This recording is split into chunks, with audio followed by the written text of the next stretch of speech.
Brandon, thank you so much for coming on the Winners Paradigm podcast, brother. You are a gentleman and a scholar. I know we had to reschedule multiple times because life was happening for me. So, first off, I just want to say thank you. You're an incredible human being. Second off, before I get ahead of myself, brother, would you mind giving us a brief intro, who you are, what you're passionate about today, brother?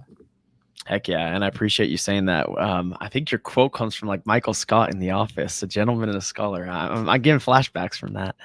But yeah, for everyone who's listening out there today, thanks for hearing me. Hopefully, I'll provide a little bit of wisdom or at least get you inspired to do something with your life right now. I'm a young entrepreneur. I've started a couple businesses. And kind of my expertise is doing so with very little money down. I'm currently working on my first tech startup, and that's kind of been a whole roller coaster in and of itself. But my passion really is business. But on the side, I encourage being physically fit and making sure I got a strong body for my future family. I love hanging out with my wife. If you're watching the podcast, as you can see, I'm a big Dodger fan. It's opening day yesterday, and we had another game early this morning. So I was watching. They're playing in Korea right now, so I was up at 3 a.m. to make sure I was getting that time in to watch my boys in blue. That's a little bit about me, though. Oh man, I like you even more because you're a Dodger fan. I caught the end of it. I got up. I was in the gym late last night, and then I looked. It was 2, and then I got up this morning about 5, and I like turned to see the end of the game, and then I got mad because I'm in Marietta, so I'm an hour north of San Diego, and it was funny because the San Diego people, they hate the Chargers for moving, and then they hate the Dodgers. So I'm Yep. always wearing Dodger hats, and it was just funny being over here because originally I'm from Fresno, and over there everybody's like Giants fans. Um, yeah, the A's fans, like no one likes the Dodgers over there. So it was funny being over here because it's like, oh, you're the enemy, and then Oh no, dude. So I'm yeah, originally from Hemet. I didn't even realize you're from Marietta. I'm right down the road from you where I grew up. That's that's crazy. awesome, brother. Yeah. Small world. It's funny how Small, that works small out. world. Yeah. So let's start on the physical fitness portion first, because I feel like that's a main component, especially when it comes into business. Is people don't realize that is they think, hey, I can just show up with whatever energy. And what's funny is I was literally talking to my wife about that yesterday. We were talking about, I was talking about doing consulting, and I was like, the coolest thing, is being able to talk to businesses or talk to business owners and being like, hey, before we even get into sales, before we even talk about business, we're going to get your mind right by fixing your body, and then you're going to show up differently. So, what is it like, when you're able to dial in that physical fitness, you dial in the nutrition, and then you're able to show up as the best you before you even start doing the business or handling anything like that? Well, I like the way you put that too, because a lot of times I feel like, and I don't go to the gym every morning. Sometimes I go in the evening with my wife. It depends on what training day I'm on.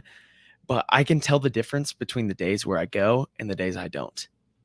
Yeah. I could feel that difference. It doesn't matter how tired I am. It doesn't matter how exhausted my body is, because these are long days and you get that. And I'm sure a lot of your listeners understand that. Um, but I can really feel the difference on the days I go versus I don't. And it's funny because you would think, like, inherently our minds would think, like, if I'm putting in a ton of time at the office, if I spend an extra hour or an extra 2 hours every single day on this Dodger hat, there we go, love it. Yeah. um, so if I'm spending that extra time in the day going and exerting my body physically, sometimes in our heads that doesn't make sense, and so we always opt out and we use these excuses to say, oh, I'm busy in other areas of my life, I don't have time for that right now, I will be more tired if I go. And yeah, your body might be more sore, but it's also going to increase these endorphins inside of your head that your body craves to get you going on other tasks.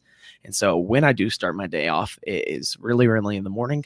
I go right before I hit the office, and it gets me jolted for the day. Or if I choose to go later in the evening with my wife, depending on the day, that's like one of our favorite bonding activities. We get to work out together, laugh together, enjoy a podcast, or listen to some music together. And that's what your body actually craves. And it will encourage you to get other hard stuff done. Ooh, I love that so much.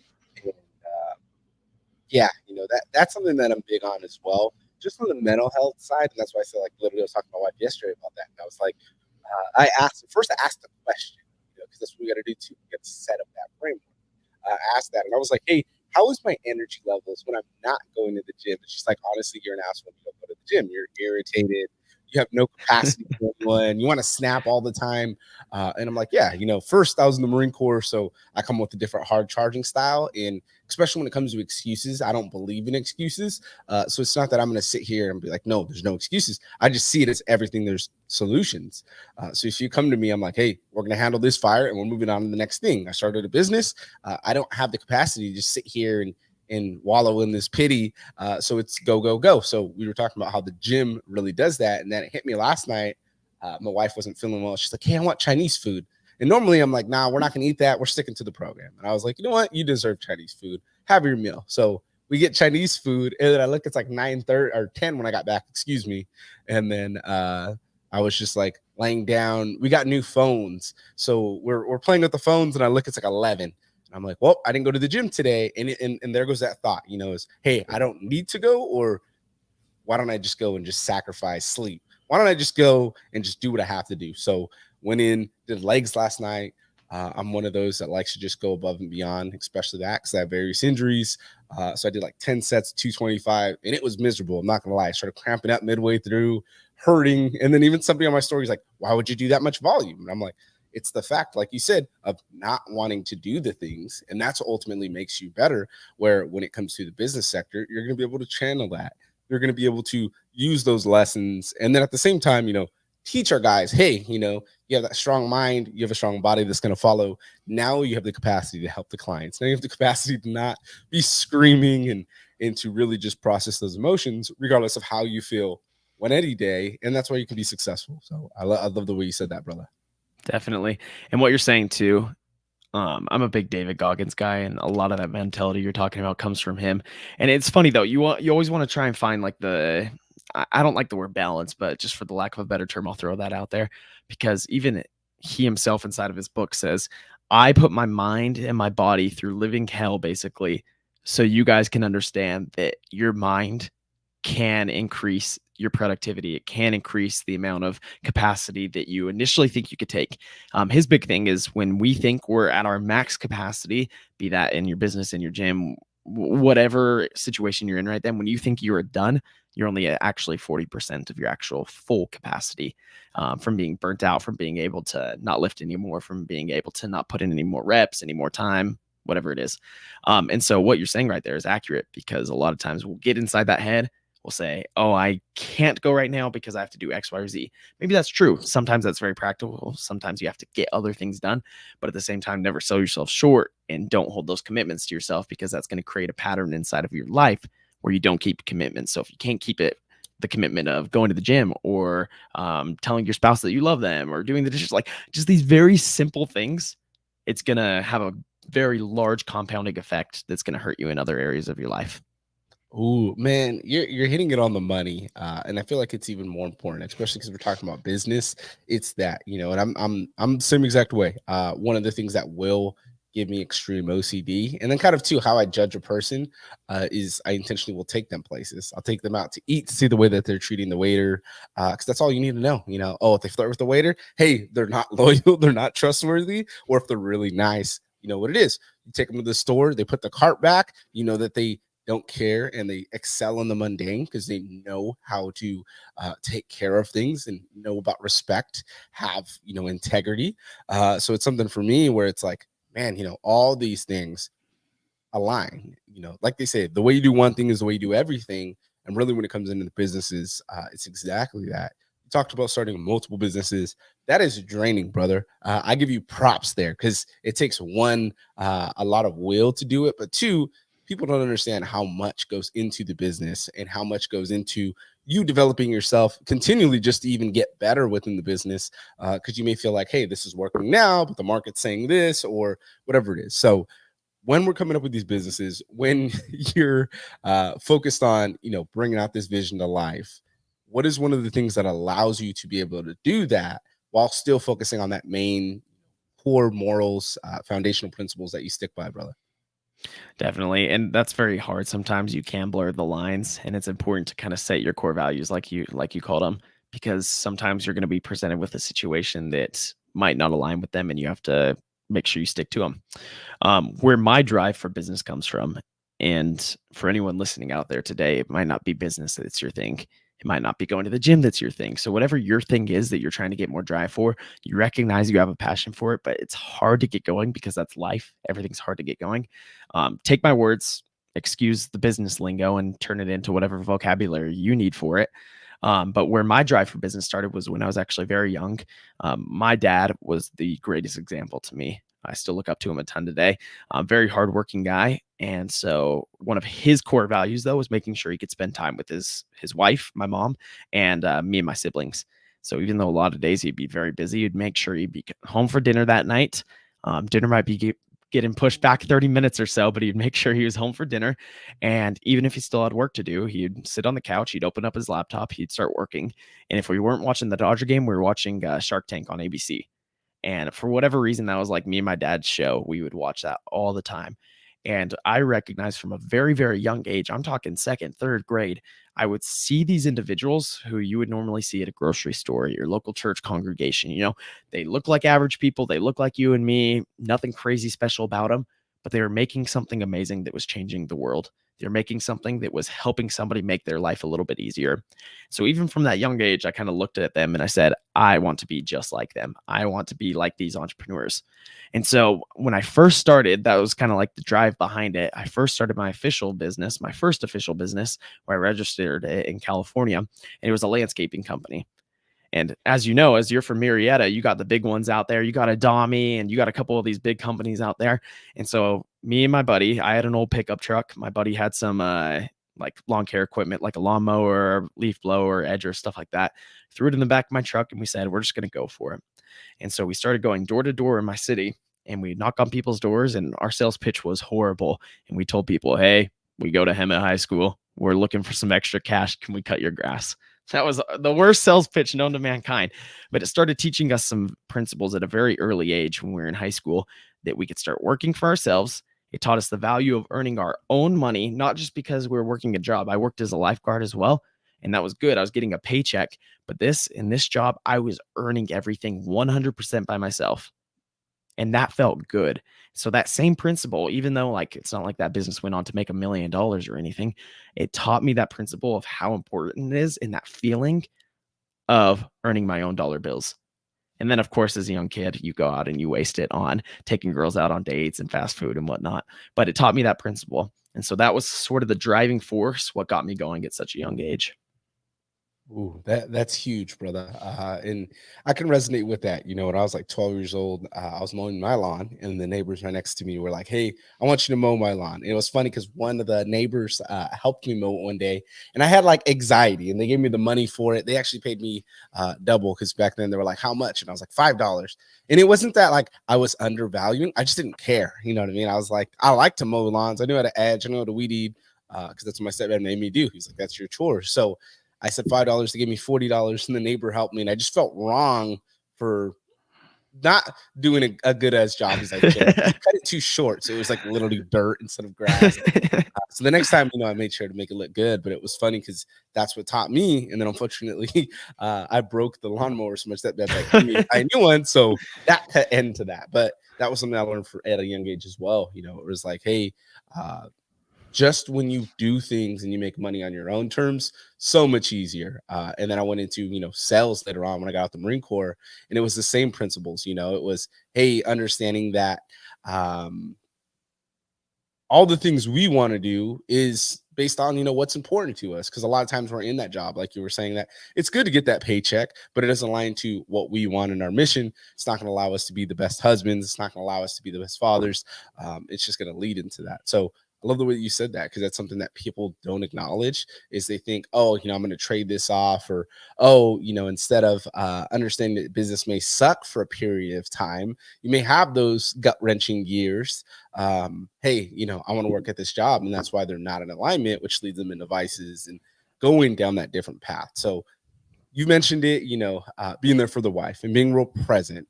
Your father was present, and that's something that you take and you're intentional with. So when it comes to presence now, how important is it for you, brother, to just show up and just clearly be there in the moment versus, checking out and easily being distracted by social media or whatever else, today that pops up? That's actually a good one to call me out on. That's something I'm working on a ton inside of my life right now. There's moments like I can get completely dialed in when I put in my AirPods and do that whole like white noise thing, like how I have it right now. I could be locked in on my laptop and work for hours upon hours. And that's one of my specialties is just go, go, go. It doesn't really matter. No breaks, just continue going. But the interesting thing that I realized recently, and I don't know why it didn't like pop up inside of my head more recent or earlier in life, but I realized when I was getting home, since I was working so hard during the day, a lot of times I'd take out my needed relaxation. Everybody needs relaxation. So I'd take that out when I got home and I wasn't being fully present for my wife. And I recognize that literally I'm working on it currently to this day.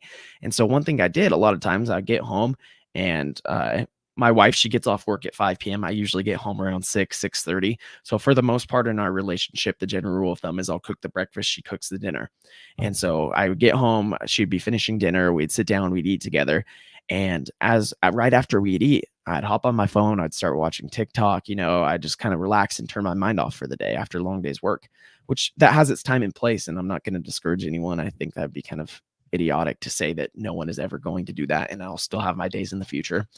But what I realized is, hey, right after we finish dinner, like we'll still chat with each other, we'll have fun and whatnot. But a lot of times I'm just sitting there scrolling. I'm not giving my wife any of the attention that she needs. She had a long day too. She works hard. So I need to be present for her. So one thing I just took on as kind of a challenge to myself is I deleted social media off my phone. That way I don't have just that common human instinct, right when you get home to just start scrolling on your phone, because that's what our brains are wired to do. I've taught my brain that for a long time and it sucks. But now I'm trying to get out of that mold so I can, once again, like you said, be present for her and make sure I can appreciate where I'm at right then. Ooh, huge, brother. Yeah, that's one of the things for me. Before the kids came along, I've been more intentional with the kids, and I'd say that's the best part. Is understanding that I needed to elevate my game when it came to presence, especially with the wife. Because when it was just me and her, both active duty in the military, and I was going to college at nighttime, and there was a lot of sacrificing. A lot of things I missed on the weekends when it was family, and I'm writing essays all the time, and just being irritated, being an asshole. Not that I wanted to be an asshole, but it was like family thinks that they can just pop up at my house and be like, hey, let's go do this. And I'm like, bro, I have a fucking 26-page paper to write, and I need to focus on this paper so I can get paid from the military so we can have this house or whatever, And it was funny because back then it was like, oh, stuck in the narrative. Oh, you're not present, you're this or that. And then get done with college and the kids are here. And it was like, that was the same thing. Because again, I wasn't being present, whether it was the same thing, being on TikTok or whatever.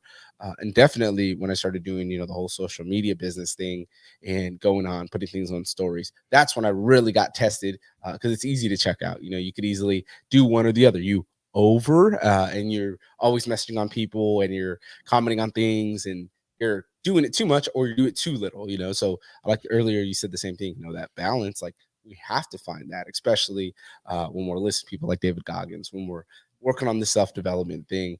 It's something like that. One of the things David Goggins says is like he literally thinks about the worst things possible when he's going through those hard things every single day. Or he'll write down, the hater comments, puts it in his pocket, walks around his house. And like, that's something I took with me as well, where it's like, I think about that every day. I think about all the rough times growing up or just rough situations that happen. I'm like, hey, I'm blessed that that's not the situation, but there is a different way to do life. There's a different way to interact and to be the best we can be. So I really loved what you're saying there, because that's something that we could easily take for granted, not show up. And then 1 year turns into a year, and all of a sudden, our marriage has changed its narrative because we didn't focus on what we actually needed to and being the best we can be at that moment. Yeah, definitely. And as I've been going through this experience right now, and like I said, I'm living it right now and I'm trying to get better at it. I realize that I am going to be present in everything that I have going on for my work, because that's what drives me. Like I mentioned at the very beginning of the podcast, I'm a business oriented guy. That's what gives me joy. I love coming to work every day. So this morning I left the house before my wife was awake.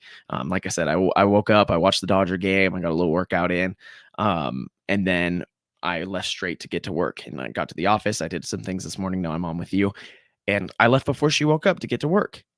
And that she gets up at 7:30 every morning. And so I miss that opportunity to hang out with my wife in the morning. So what I have to make sure to do is, if I'm not having that time in the morning, if I don't have the time in the afternoon because we're both at work, when we do have time together, that has to be fully present. I have to be 100% locked in with her because she deserves that more than anything in this world. And I owe that to her as being her husband. Huge. And then something, I used to take for granted and also get a little petty with my wife is she would be sleeping in and I'm like, man, I got to get up early. And it came to the conclusion of that is like, for me, you mentioned earlier, getting a workout in before even the day starts. For me, for a year and a half, it was getting up at 3 every single day. And then it switched to 2. And then I started getting sick from that. And now she goes to work even earlier. So I can't work out first thing in the morning. And even that was a little bit of a challenge for me because now I'm doing late night workouts, which fan of, but really right now I'm not a fan of because my energy levels are depleted, which has allowed me to understand that, hey, I can eat some carbs before I go work out and changing that game plan. And I think that's important as well. Like you said, is essentially you're going to figure out what game plan works for you. You're going to figure out how we could be better from the previous and then show up as that. So you've been an amazing guest today, brother. I really appreciate you. I'll leave you with the last question here that I ask everybody who comes on the show. What would you say the previous version of ourselves? We don't know where to start. We just want to align ourselves with our definition of success. Yeah, I appreciate that. And this honestly is probably going to be the most cliche answer you could possibly get. But it's just get started. I share this on every podcast I go on. I share it on my own platform as well. It's the theory of just getting started. I think a lot of times we have to overthink inside of our heads. We overplan, we overcommit to ourselves, and there's always a reason why we can't get started today. And I'm an Eagle Scout. I'm a full hard believer in making sure you're prepared for things, but you can't be over prepared to the point where it's becoming just an excuse on why you're not getting started. So the ultimate advice I could give to anyone out there or my past self, if I could hear myself right now, a couple of years in the past, I would tell myself, just get started. You're going to learn from those experiences. There's been plenty of businesses I have started working on that I thought they were going to completely pan out and be the most amazing things ever. And after a few months, they completely died. But I only know that, and I only took that experience and I take what I learned from it now because I was able to just get started on that business. And now every single principle I learned on why that one failed, I'll apply it to the next one and the next one and the next one until eventually it succeeds. And maybe for some of you, that might sound very stupid. That might sound like a very trial and fail and trial and fail and trial and fail over and over for years and years. And if that's what it takes, that's what I'm ready for. So that's my ultimate advice. Don't be afraid to fail. Just get started. Man, I love that so much. And I applaud you. Them Eagle Scouts, you guys are the real deal. When I got into boot camp, I met some of them and they're just like the most squared away people. They got promotions, with being an Eagle Scout. So I didn't know that, number one. But two, it was like they were all squared away, all knew what to do, already on the game plan. So it made me elevate my game because I'm like, there's no way that these guys are looking better than me. And again, it's that healthy camaraderie, that challenging to be better. Yes, sir. And that's what made me better, it's being around guys like that. So it shows in the work, the craft.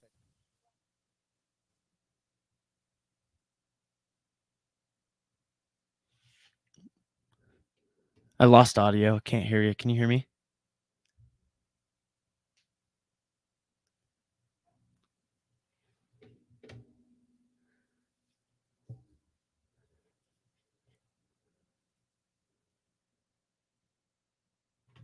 Hello? Oh, there it is. Yeah. So I really appreciate you, brother. You've been an amazing guest. Where can people find you if they want to keep up with you, brother? Heck yeah. If you guys want to check out my show, it's called Get Over Yourself. Alundis, I'll have to have you on there pretty quick so people can come switch over from your show and give yourself a listen over there as well. Absolutely, brother. It would be an immense honor. Thank you again, brother. This was a great one. Thanks. We'll talk soon.